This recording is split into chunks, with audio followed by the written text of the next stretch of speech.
अस्सलाम वालेकुम। उम्मीद करता हूँ आप सब खैर खैरियत से होंगे। I am Bilal Masood, sales and marketing director in बीकलिन एसएमसी प्राइवेट लिमिटेड।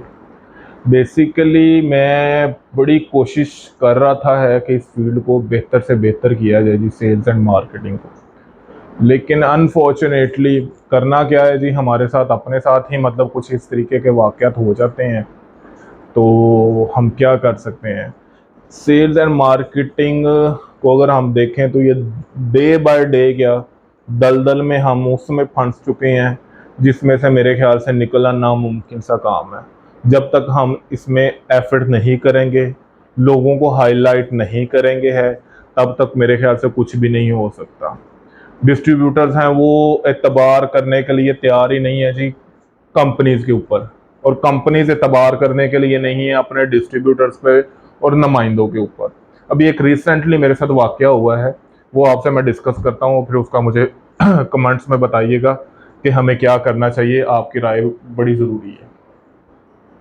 मेरी एक पर्सन है कराची में, उनसे बात हुई। उन्होंने मुझे कहा जी कि सिंध वाले जोन से हैं, वो पंजाब की कंपनियों को अच्छा समझते नहीं है, पंजाब में मोस्टली फ्रॉड होता है। मैंने उन्हें समझाया कि देखें, अगर आप मुझे बताएं कराची में क्राइम क्या रेशियो है। उन्होंने कहा जी मैं अपना मोबाइल एंड्रॉयड मोबाइल लेके बाहर नहीं निकलता। मैंने कहा तो आप मुझे बताएं कि फिर वहाँ पे करप्शन नहीं है।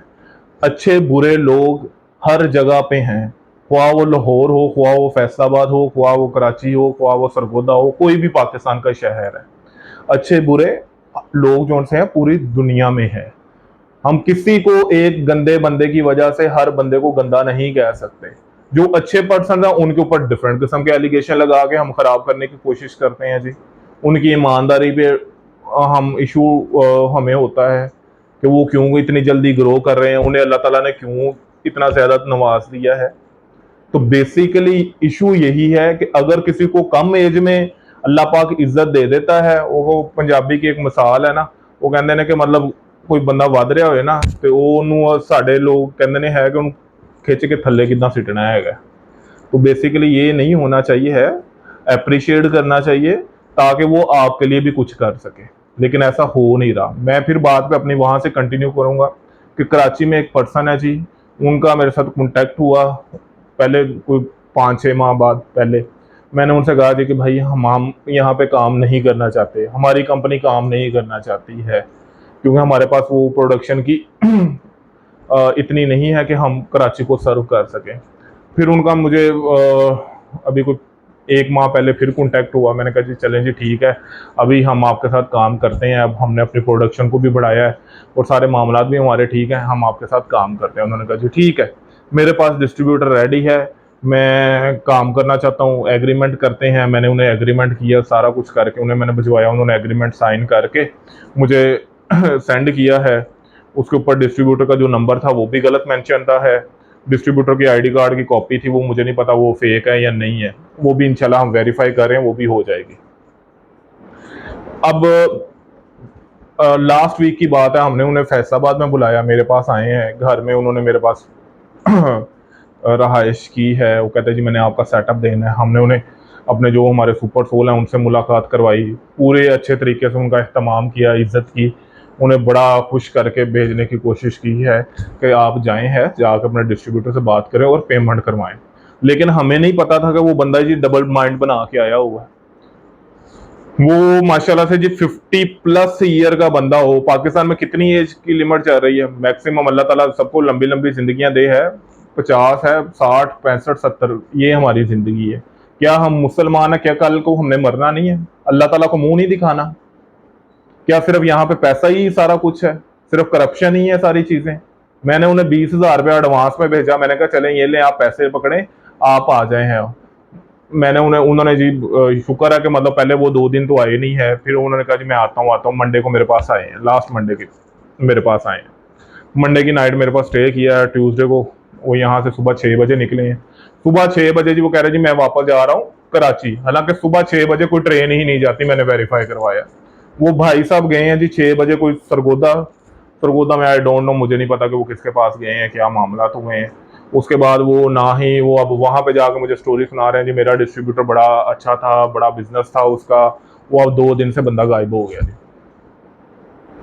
ठीक है, मुझे वहां पे जाके ये स्टोरी सुना रहे हैं, लेकिन मुझे जो मेरी इन्फॉर्मेशन के मुताबिक आई है, जो बंदा उन्हें छोड़ने गया है वो उन्हें स्टेशन पे छोड़ने गया था, और वो भाई साहब स्टेशन पे नहीं गए बल्कि गाड़ी पे बैठे हैं, सरगोदा निकल गए हैं।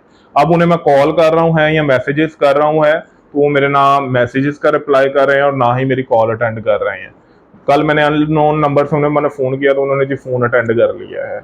तो अब मुझे बता दें कि हम किस पर्सन के ऊपर ट्रस्ट करें। मुझे 20,000 रुपए से वो कोई फर्क नहीं पड़ना है, और उसका भी 20,000 रुपए से बनना कुछ नहीं है।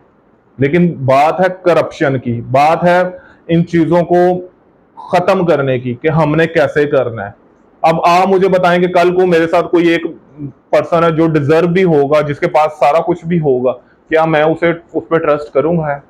हम तो ट्रस्ट कर करके जी थक गए हैं, लेकिन हमें कुछ भी यहाँ पे मिलना क्या नामुमकिन सी चीजें हो गई हैं। दलदल बन गई है, सेल्स की फील्ड है। सिर्फ अच्छी जो ऑर्गेनाइजेशन है, 4-5 मल्टीनेशनल कंपनीज है, वहां पे काम हो रहा है। बाकी नीचे हम जहां पे भी जाए हैं, हर नुमाइंदा जो सा वो सिर्फ यही कोशिश करता है कि मेरी सैलरी बननी चाहिए, कंपनी जाए भाड़ में, और मैं ज्यादा से ज्यादा कैसे कमा सकता हूँ। पहले कोशिश होती थी कि हम इंसेंटिव्स लें, अपने सैलरीज को बनाए, सारा कुछ अच्छे तरीके से करें हैं, लेकिन अब सिर्फ यही है कि हमने करप्शन कैसे करनी है। मैं सबको नहीं कह रहा, अभी भी बड़े अच्छे लोग हैं, सिर्फ उनसे रिक्वेस्ट कर रहा हूँ, भाई आवाज उठाओ अपने डिस्ट्रीब्यूटर्स के लिए, अपने ट्रेडर्स के लिए। इस फील्ड को हम बचा लें, अच्छे तरीके से हम काम कर लें। ये मार्केट हमारी है, ये इन गंदे लोगों की नहीं है, जिनको शर्म ही नहीं है, अपनी एज की शर्म नहीं है। अपने बच्चों को हम हराम का लुकमा खिला रहे हैं, ये क्या हम खुदा को मुंह दिखाएंगे?